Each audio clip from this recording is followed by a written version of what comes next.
Bueno, vamos a entrar de lleno en materia. Hoy tenemos por delante un análisis visual realmente espectacular. Vamos a destapar, literalmente, la arquitectura secreta y antiquísima de la Cordillera del Sur. Vamos a rascar mucho más allá de lo que se ve a simple vista en la superficie, utilizando los datos de nuestras fuentes para hacer un viaje en el tiempo alucinante. Es un recorrido paso a paso para descubrir cómo diablos se formó esta maravilla natural. Una historia oculta bajo las montañas que, os lo aseguro, atrapa desde el primer minuto. Y es que, ¿alguna vez os habéis parado a pensar qué fuerzas, qué inmensos poderes ocultos construyeron esta gran espina dorsal en el sur de Honduras? Porque claro, las montañas no aparecen ahí de la nada por arte de magia. Son el resultado de un proceso metódico, brutal y a menudo violentísimo.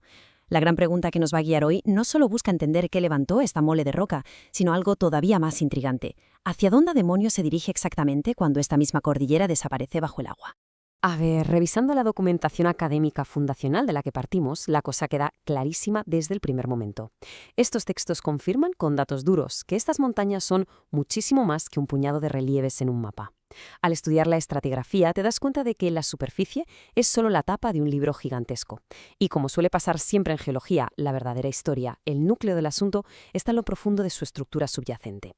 Y para leer ese libro hay que irse al sótano, muy abajo. Hablemos de lo que en geología se conoce como el basamento. Imaginad esto como un auténtico esqueleto, una base inmensa de rocas metamórficas superdensas y antiguas allá por la era paleozoica. Todo lo que pisamos hoy, los valles, los picos gigantes, todo se apoya en esta estructura invisible y pesadísima. Es el cimiento absoluto sobre el que Honduras empezó a escribir su historia hace cientos de millones de años. Fijaos en cómo se van encajando las piezas de este inmenso puzzle temporal. Sobre ese esqueleto paleozoico del que hablábamos, fueron cayendo sedimentos del Mesozoico. Más adelante, en pleno período Jurásico, esta zona sur actuó como un bloque de tierra masivo. Su función, pues sirvió de contrafuerte, aguantando el empuje contra la Gran Depresión intracontinental. Es como ver el tiempo a cámara rápida. Cada época, con sus movimientos tectónicos, prepara el escenario perfecto para el siguiente gran acto. Pero ojo, porque aquí viene el giro de guión y el contraste es brutal. Pasamos de esas finas y tranquilas capas de sedimentos del Cretácico inferior, que descansaban plácidamente, a algo muchísimo más caótico. De repente, el período terciario entra en escena rompiendo la puerta. Hablamos de depósitos volcánicos violentísimos y profundas intrusiones de magma que perforaron todo lo que había debajo, tallando a lo bestia la topografía tan escarpada que tenemos hoy en día. Claro, es que ese periodo terciario fue literalmente una olla a presión que reventó. Cubrió toda la región con una manta increíblemente gruesa de material volcánico, concretamente nubes ardientes de ceniza y roca que llamamos tobas e ignimbritas. Y cuando todo ese infierno se enfrió y se hizo piedra, formó las inmensas altiplanicies volcánicas que vemos hoy. Es fascinante pensar que esa misma destrucción masiva fue la que terminó creando los suelos fértiles donde hoy la gente vive y cultiva. Entonces, si echamos un vistazo al desglose geomorfológico detallado en nuestras fuentes, nos damos cuenta de algo importante. Esto no fue una erupcioncita local y ya está, que va. Es una característica que domina abrumadoramente el paisaje. Estas subregiones de altiplanos volcánicos son inmensas y marcan de forma imborrable no solo la geología, sino los propios límites y la geografía moderna del sur del país. Para poner la magnitud de esto en perspectiva, este manto volcánico se traga por completo, y cuando digo por completo es el 100%, los departamentos de Valle y Choluteca. Y la cosa no acaba ahí. Su alcance es tan colosal que también muerde grandes porciones de La Paz, Francisco Morazán y El Paraíso. Pensar en estas dimensiones te ayuda a entender el impacto descomunal que tuvo aquella actividad volcánica en la configuración del territorio. Pero la naturaleza siempre deja pistas, ¿verdad? Aunque allá arriba tengamos esa capa de roca volcánica durísima dominando el paisaje, el agua y el tiempo son implacables. Han ido tallando, milímetro a milímetro, cortes profundísimos en estos altiplanos.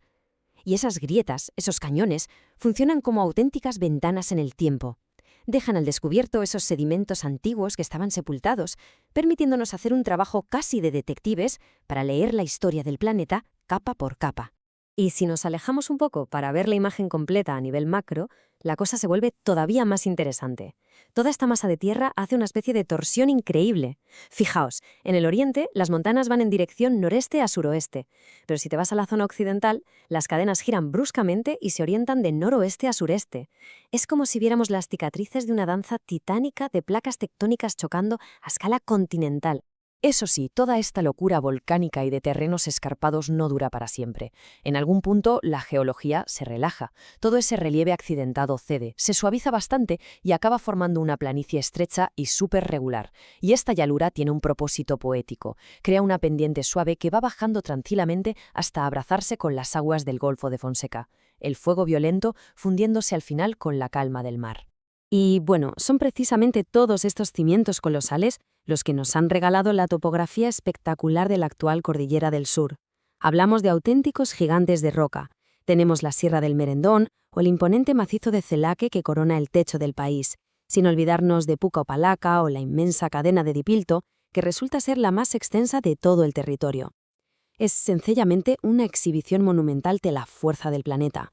Ahora, cuidado con esto, porque aquí es donde las apariencias engañan a cualquiera. Podríamos pensar, vale, si todo está lleno de roca volcánica, debe ser un único bloque gigante y homogéneo. Pues resulta que no. A pesar de esa capa superficial, la constitución interna de la cordillera nos grita que es totalmente independiente a nivel estructural de los altiplanos que están más al sur. Tiene su propia identidad geológica, única e intacta, latiendo ahí abajo. De hecho, hay un extracto literal en nuestras fuentes que es una joya. Resume de forma impecable el tamaño continental de esta mole. Describe un viaje masivo que cruza de punta a punta desde Ocotepeque hasta Gracias a Dios. Pero lo que realmente te vuela la cabeza no es lo que atraviesa en tierra firme, sino lo que este texto insinúa sobre lo que hace la cordillera justo cuando parece que se acaba el mapa. Y agarraos, porque esta es la gran revelación. La montaña no se detiene obedientemente al llegar a la playa. Ni de broma. Esta bestia de roca se sumerge en las profundidades bajo la cuenca de la Mosquitía. Y al hacerlo, se convierte, literalmente, en la espina dorsal de todo un banco submarino gigante. Lo que nosotros vemos como el final de la costa es solo una estación de paso para la montaña, que sigue sosteniendo el lecho marino en absoluto silencio. Claro, después de asimilar que una cadena montañosa entera se oculta bajo kilómetros de agua y roca sin que nos demos cuenta, es imposible no quedarse pensando. Si algo de este calibre puede estar escondido bajo el nivel del mar, ¿qué más hay ahí abajo? ¿Qué otros gigantescos y antiquísimos secretos geológicos siguen totalmente ocultos a nuestros ojos, esperando ahí, en silencio, bajo la tierra que pisamos o en las profundidades más oscuras del océano? Da muchísimo que pensar, ¿verdad?